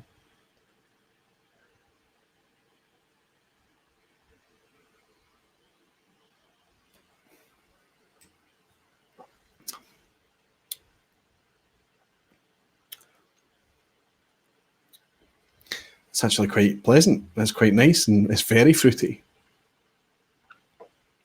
What ABV is that? It's quite low. It's quite soft. 40% ABV. Okay, yeah, it's very soft. But yeah, very fruity as well. Donald is asking, Donald Rance, good to see you. Donald is saying, have you had a chance to get your hands on any red spot this summer? No, I haven't. But I have to be honest with you, Donald, I have bought so much whiskey. Again, I tried to put myself on one of these kind of whiskey purchasing embargoes, but I always fail. There's just so many fun things to buy that I kind of no is the answer, the short answer to that, Donald. Not yet. But I would like to. I know it's quite divisive. Not everybody likes it, but I'm very keen to try it. Thomas Elmer is saying, no sharp objects left in the UK. I recently moved everything around, as you can see from the backdrop, and the drawer that I usually have my sharp implements in has been moved. Okay, Derek K is in. Hey Roy, just get in. Welcome back from vacation. Thank you, Derek, and welcome in yourself. Let's get this quiz underway, shall we? See if I can run this. I'm going to move the chat here. I'm going to attempt this new software to try and share the quiz at the end with you. Now, remember, as I said earlier on, still 143 of you in. Thank you so much for staying to the end and listening to me monologuing on another vPub for an hour and a half. It's wonderful to have you. Thank you. The quiz at the end is for the folk that enjoy this thing. If quizzes aren't for you, it's quite okay for you to parachute out, but it's quite fun. You don't need to do it vocally. You don't need to do it out loud. You can just play against yourself. It's bizarre, random questions, as I said earlier, and it's multiple choice. So yes, let's see if we can get this started. Good luck to everybody. If Jason is still in, he can help me guide it. Tim Willie's saying, glad to have you back. Tim, I'm always glad to have you in as well, my friend. Good to see you. Here we have it. Seems to work. Fingers crossed I can make this work well.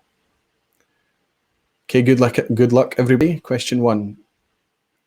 Glenmurray manager Graham Cool is set to make a move to...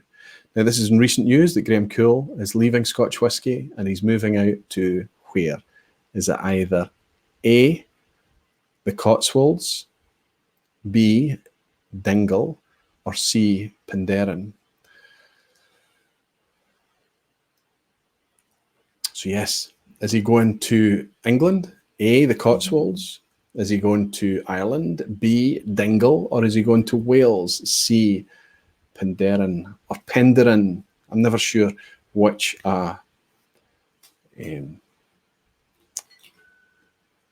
syllable to exaggerate there. Answers are kind of all over the place already. I think we're not sure where Graham is going to. Now, he's been at Glenmurray for a long time, 2005, 14 years already, and he's moving on. But I can tell you that Mr. Cool, I've not had the chance to meet Graham yet, but maybe one day. If I want to meet him now, I think I'm going to have to head over to Ireland. Graham is headed over to be distillery manager and master distiller, I believe, at Dingle in Ireland. So good luck to Graham.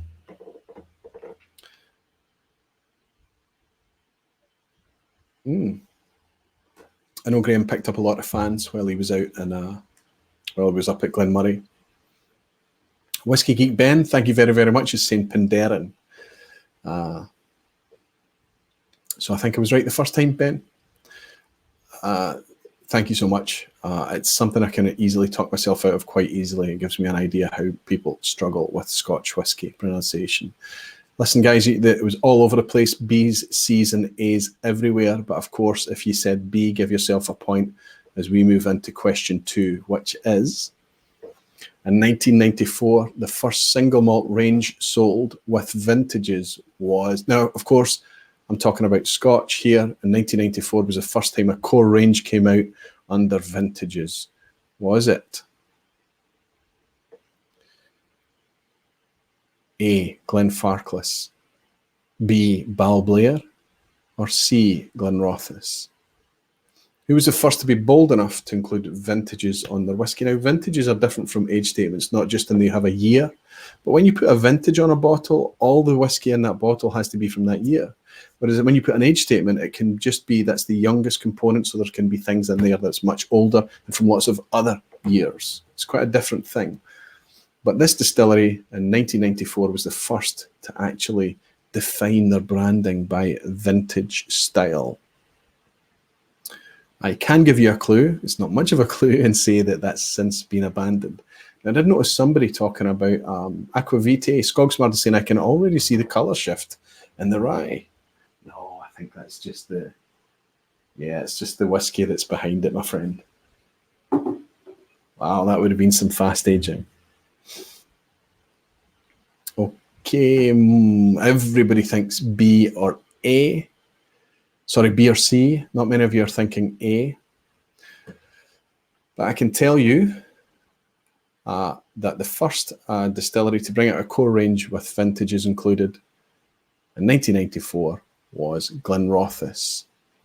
Now, we know, of course, that Balblair also used vintages. Glenfarclas do use vintages, but what they tend to use their vintages for most of the time are the family casks range and series. That's not kind of the core range. But all of Glenrothes was vintage, as was Balblair at one point in time. Both companies have since moved away and now using age statements. There are no Scotch whisky producers using exclusively vintages anymore. Quite interesting. Before Glenrothes brought out their vintages, they did have age statements and they switched to vintages. And I think they decided they didn't do too well on it. So if you answered C, give yourself a point as we move into question 3, which is German supermarket.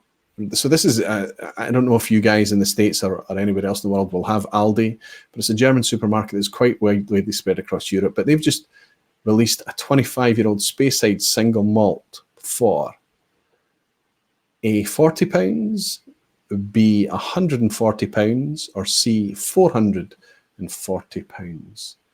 So this is an undisclosed distillery in Speyside. So we don't know what distillery it's from, but it's aged. It's guaranteed to be aged single malt for 25 years. And they're either selling it for £40 or they're selling it for £140 or £440. Two Siblings Spirit Adventure says, we have Aldi, but they only have wine. That's obviously due to the you're in the States, of course. I remember when I lived in New York and having to go to, you could buy beer and things in the supermarket, but to buy liquor and strong drinks, you had to buy them elsewhere in a completely different store under a completely different licensing agreement. It's quite strange. Jimmy Legacy and Aquavitae. I spent very little time researching German supermarkets. Yeah, it's just kind of in the news. It's if you keep up to date on Scotch whisky news, this has been in the news recently. The whisky friend Alan, good to see you, Alan. He's saying, hey Roy, just got on Biddy, I'll catch up later. Studio is looking cool, fella. Thank you so much, Alan. You did a lot of work at your side as well.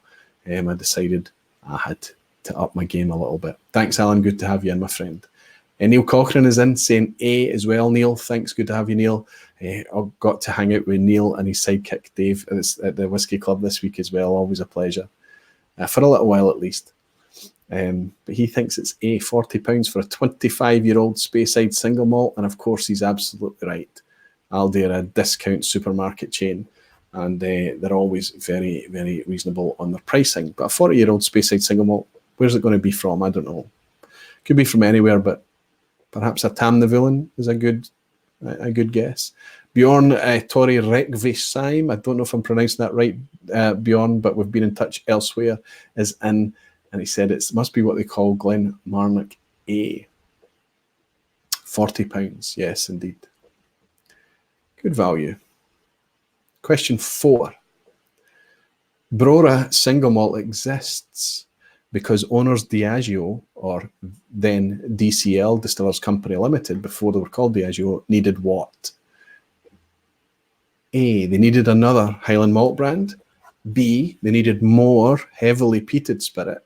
Or C, they needed experimentation with the then new concept of ex-bourbon casks. So why does Brora, why did it originally come to be? Was it A, because DCL needed another Highland malt brand?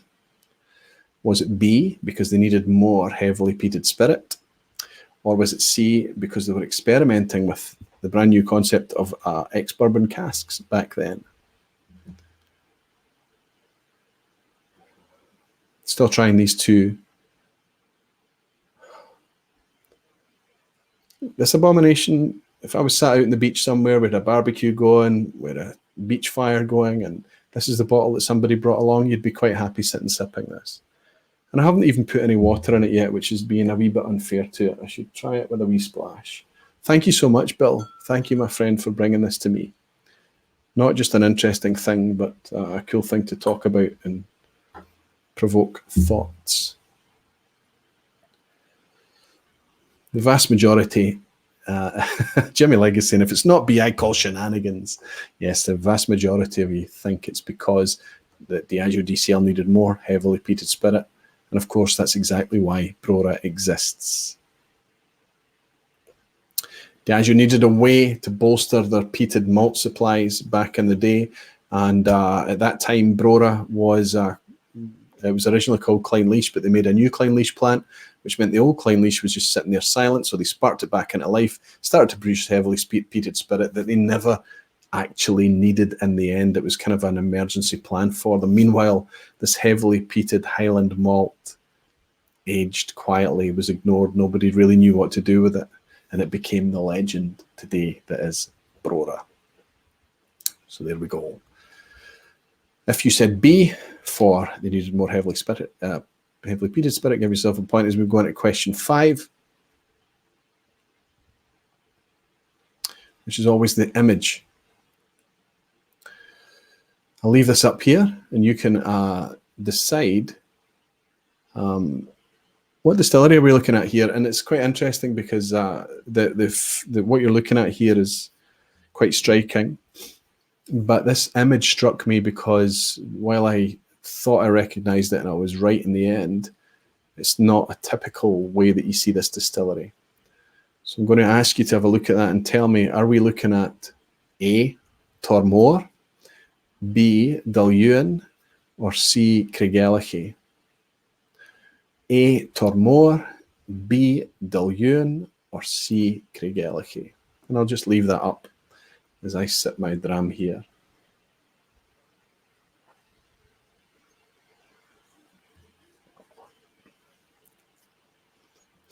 Quite a nice image. I think we're looking at on the right hand side 2 wash stills and on the left hand side 2 spirit stills. Quite large fat stills. Everybody seems to think that we are looking at Craigellachie. Let's have a wee look. We are indeed looking at C, Craigellachie. You're quite a knowledgeable crowd, aren't you? And I thought that the windows, the images you usually see of Craigellachie are quite heavily framed windows. So I don't know if that distillery has some way, if it's hinged or something, that they have a way of opening those to make a big, wide open window.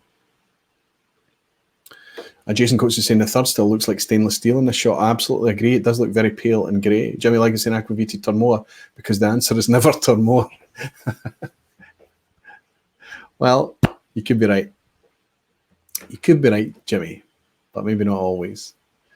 So there we go. It was Craigellachie. Yeah, and it's just I wonder if those huge windows that they have at Craigellachie do hinge open. Something that I need to go and look out. Okay, here's just a fun question for you. Question number 6.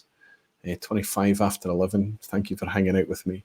Two Sibling Spirits is saying, I got a 19-year-old cask strength, 57.2% ABV, first fill, ex-bourbon cask, Gordon and McPhail, TPS store pick for $75. Wow, is that Craigellachie? You know, that's the thing. If you want to try Craigellachie's, if you want to try Turmores, if you want to try so many of the big Pernod Ricard, Diageo producing distilleries out there, you need to go to independent bottlers. I understand why, but it's a wee bit of a shame. Okay, spot the fake US distillery. I'm going to give you a list of 3 supposedly US distilleries, and I want you to spot the one that I have simply made up. A, Dirty Water Distillery, B, Fat Bottom Distilling, or C, Motor City Gas. So 2 of these are genuine distilleries. I resisted the temptation to add Fainting Goat Distillery, which is real. But Dirty Water Distillery is A, Fat Bottom Distilling is B, and C is Motor City Gas. Which of those is a fake? Which of those does not exist?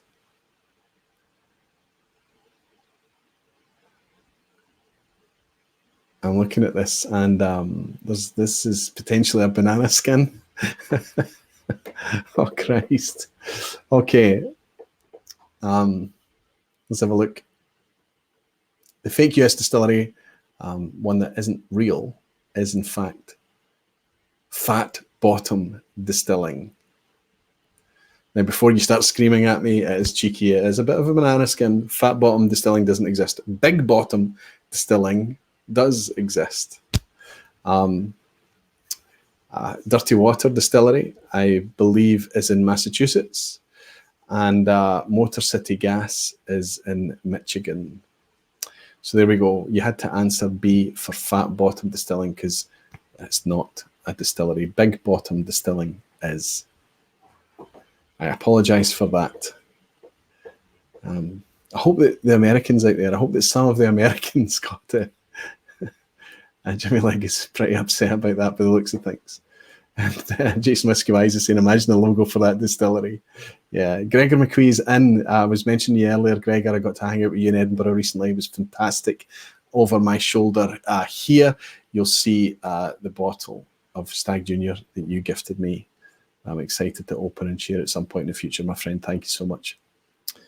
Greetings from Indonesia and welcome back, Roy. It's you in Asia already. It's been a long summer, stood outside the vPub door, kicking our heels. Nice looking backdrop. Thanks, Gregor. It's great to have you back in as well. And it was, as I've already said, a pleasure to spend a bit of time with you in Edinburgh. Jimmy Jazz is saying he got it. Sid Martin is saying, I've just looked at Fat Bottom as a brewery. Wow, so Fat Bottom does actually exist. And Skogsmard is agreeing there is a Fat Bottom Brewing, though, located in Tennessee. Wonderful. Wonderful stuff. Okay, question 7. Which distillery celebrated its 200th anniversary with a 40-year-old release at £4,500? So this distillery has just had a so-called anniversary, 200th year anniversary, and to celebrate, they released a completely rare and expensive 40-year-old release at £4,500. Was it A, Brora, B, Dalmore, C, Highland Park? So I guess the way to work that one out, I need to work through this quickly so you're not Googling the foundation years for these distilleries. A, Brora, B, Dalmore, or C, Highland Park. This is a recent news story celebrating their 200th anniversary, which is a wee bit cheeky, I think. I'm not going to dawdle on this one because I think it's easy to Google. So I'll just go right in and share the answer with you. Most of you are pouring in. Lots of you think B, C. Some of you think A. I can tell you that the £4,500 200th anniversary that's just been released was, in fact, from A, Brora. What's remarkable about that is that the Whiskey Rev, a few years back now, graced my doorstep one day with a whiskey that is beyond unicorn. But it's through through a relationship he had with somebody who got this product from. He ended up having a large sample bottle of 1972 40-year-old Brora. It was completely out of reach. There's no way we could ever buy that. I think when it first hit the market, it was already $6,000. When I saw a bottle of it in an airport at one time, it was $6,500. I think it eventually reached $7,000 before it was sold out. £7,000 for a 42-year-old 1972 Brora. So I have to say that Diageo have released this in quite understated packaging in a kind of standard shaped bottle and things. It's still £4,500, right? It's still ridiculously expensive, but it could have been worse. And I think maybe the reason for that is that how can you have 200th anniversary when 30 or more of your years you've been mothballed? I don't know. Still, Brora, if you've answered A, give yourself a point as we move into question 8. Hope you're paying attention earlier. Rundlets and Kilderkins expressions are released from which producer? So it's kind of a special edition from one of these producers that's coming up. Rundlets and Kilderkins. Is it A, Springbank, B, Bruichladdich, or C, Edradour? A, Springbank, B, Bruichladdich, or C, Edradour? Rundlets and Kilderkins. So I think rundlets are, I think, wine, small, very small. So again, it's this idea of aging thing. They're maturing things faster in smaller casks to increase the spirit to wood contact. I think rundlets are a wine cask, and I think Kilderkin is a Dutch term for a small beer cask. This is a giveaway, I think. To Sibling Spirit Adventurers saying the Bank of Spring. Doing largest thinking A, which is Springbank as well. In fact, almost every one of you think it's Springbank. Let's have a quick look. Rundlets and Kilderkins is, of course, from Springbank. Well done, A. Give yourself a point.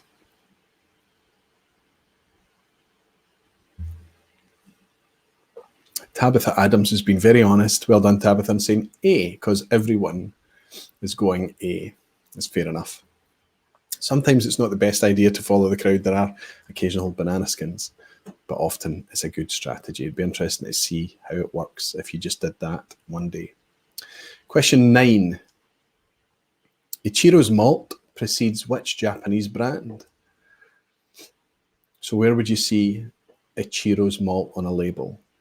Is it on a bottle of Shinshu, Miyagikyo, or Chichibu? Not easy to pronounce, if I'm honest. I hear that when you see Japanese things written in English letters, you just pronounce it as it's written. So that would mean A is Shinshu, B is Miyagikyo, and C is Chichibu. Chichibu. Ichiro's malt. Which of those? Ooh. 10,000% to Siblings Spirit Adventure. Thinks it's C for Chichibu. And I think everybody agrees. I think it's another quite easy one, which is okay. Ichiro's malt is, of course, Chichibu. And it's one I've still to try. I would like to try it because it seems that every time I read about these guys, they're almost like they're reminiscent of a Springbank in a lot of ways, and the way that they go about things, the way they want to do things, and trying their hardest to source local Mizunara oak and from Hokkaido near where they are, and all of these things. And the processes, I mean, their mash tun, apparently they stir their mash tun by hand with wooden paddles. Just incredible. Jason Whiskey Wise seems to think it's perfect pronunciations. I'm not sure. Japanese might agree, but good enough as long as you knew. And let's see what the scores are after 9. Let's see, how are we doing? We have Gregor is on 7 out of 9. Good score, Gregor. You're already well past. Jules, good to have you in. Jules, 7 out of 9. Per is on 5 out of 9. Already a pass mark, Per. You're covered. Same as Rolf. Jimmy Leg is saying okay for 4 out of 9. Jimmy, thank you so much for bench pressing all of those recent Aquavitae vPubs and quizzes and things you've been doing. I've been noticing that you've been commenting things like that. The YouTube comments are just a huge backlog for me. I will try to catch up here and there and everywhere, but you've still got a chance of a pass mark, Jimmy, so keep going. Donald, 7, good score. Tabitha, 4. Skogsmard, 6. Tom, good to have you in, Tom. Good to have you. I hope you caught the opening ditty tonight. I had a little piece of music, and I'll leave. I think I'll go out. I'll use it as an outro as well. A little short video just to kind of break it in so that I don't have this hard, cold cut of not being live to live. And I've got this little intro now. And the music in that was made for me by Mr. Tom Good. So thank you so much, Tom. I don't know if you caught it, but it'll be there on the outro if all things being well. Steve, 8 out of 9. Wise. What he's saying, somehow. Wow, that's a great score, Steve. Well done. Thomas Elmer, 6. Silverlock Whiskey, 6. Neil Cochrane, 6. Well done, Neil. Gordon Dundas, Whiskey Freedom, and Kilted Moose all on 7, as is Whiskey Jason. Jimmy Jazz on 4. I'm looking for a high score. Graham Young is in. Graham, I've just popped my Applewood chunk in. I did it live here. Nothing, no colour coming from it yet, but it's only been in about 40 minutes. We'll leave it up there and see how it ages. And I know you sent me a couple of pictures of yours, and yours is starting to go gold just now. And Graham has bought me a dram as well and said, to your Chichibu acquisition. Thank you, my friend.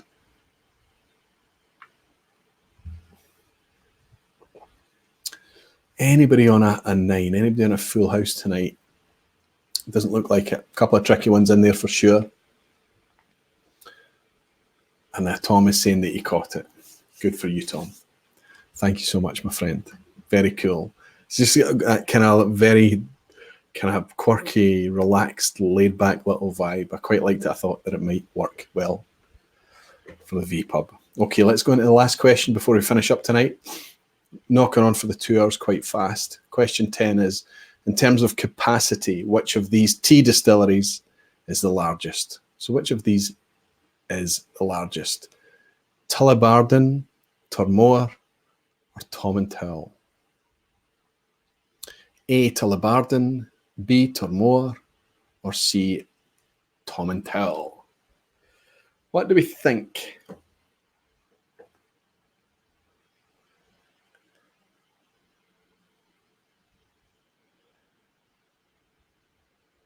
Jimmy, I was looking for you, Jimmy. Oh no. I need to be quite quick at this because I think it's quite easy for you to look this up. But 3 of the tea distilleries, there are lots of distilleries that begin with tea, but which of these 3 tea distilleries have the largest theoretical capacity? They don't always need to run at that capacity, but what is the distillery capacity? A lot of you, I think, are going to be just throwing in guesses here, which is fair enough. But it's kind of on the theme of what we were speaking about earlier. These distilleries that exist purely for output for blends. And that's very much the story here.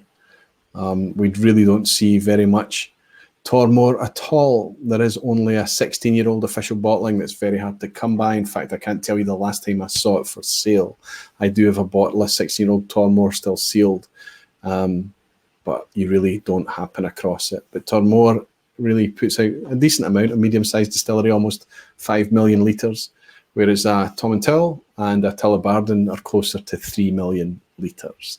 And yet we see a lot more Tomintoul and Tullibardine, I think, available on the shelves. And that's because most Tormore goes into blends. So there we go. If you answered B for Tormore, give yourself a point. Tell me what your final scores are. Ardbaggy is saying boom. Steve is 8 out of 10. Steve, I think it'll be tough to beat that tonight. 8 out of 10 is a fantastic score. Whiskey Jason, always a good score. Jason, well done. 7 out of 10. Tim Willie, 5 out of 10. Jules, 7 out of 10. Dan E, 7 out of 10. Silver Lost Whiskey Club is sad for some reason. Don't worry about it. You're only playing against yourself. Donald Rand, 7 out of 10. Per and Keith Corbett on 5 out of 10. Thomas Elmer, good to have you in. Thomas, 7 out of 10. Silverlock, 6. Clear pass mark, Silverlock, well done. Gregor is on 7. Jimmy Leg is saying, you knew that, didn't you? When you said it earlier, I thought, God, it's bizarre that you would say that. Turmore is never the answer, and of course, Turmore is the answer on the 10th question.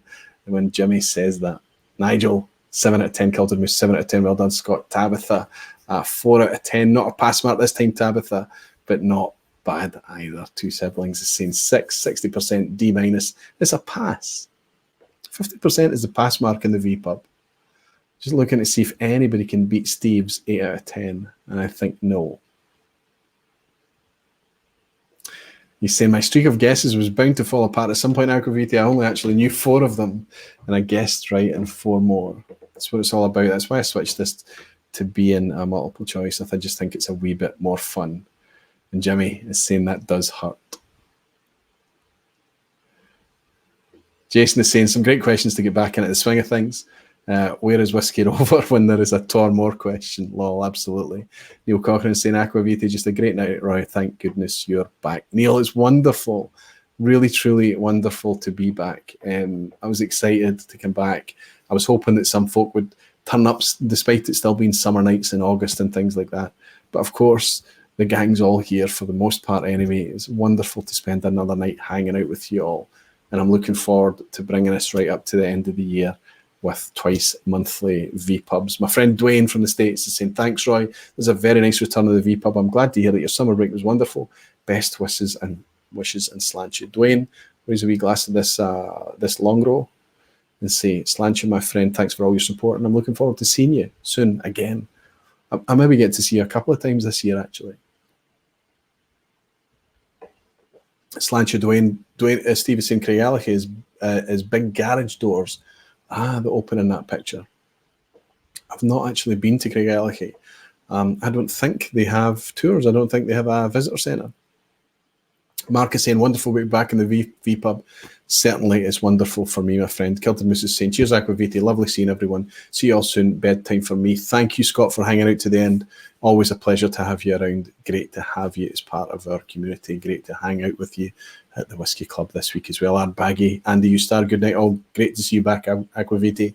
It's great to have you. It's great to have Jimmy, Rolf, Tim, Mark, all of you. It's crazy. It's wonderful.